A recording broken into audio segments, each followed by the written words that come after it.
জুতা পরে জানাজার নামাজ পড়ার বিধান।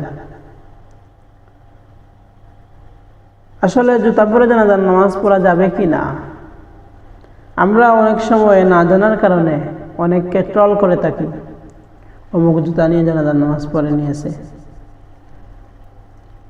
আসুন এক্ষেত্রে দেখি শরীয়ত কি বলে।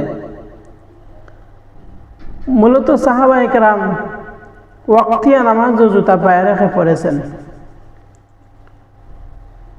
জানাজার নামাজ জুতা পায়ে রেখে পড়া যাবে কিনা, এক্ষেত্রে শরীয়তের মাসালা হলো, আপনার জুতা যদি পাক থাকে, নাপাক না থাকার আপনি 100% গ্যারান্টি দিতে পারেন যে আপনার জুতা নাপাক নয়, তাহলে আপনার জুতা দিয়ে জানাজার নামাজ পড়তে পারেন। এক্ষেত্রে কাউকে ট্রল করার কোনো প্রয়োজন নাই, কারণ ব্যক্তি জানে তার জুতা অবশ্যই পাক, তাই তার পাক জুতা নিয়ে জানাজার নামাজ পড়েছে। আপনি আমি ট্রল করে কেন গুনাহ নিজের কাঁধে নিয়ে নিচ্ছি?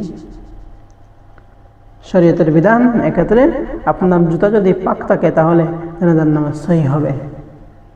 অন্যকে ট্রল করে অন্যের গুনাহ আমার আপনার কাঁধে নেওয়ার কোনো প্রয়োজন নেই।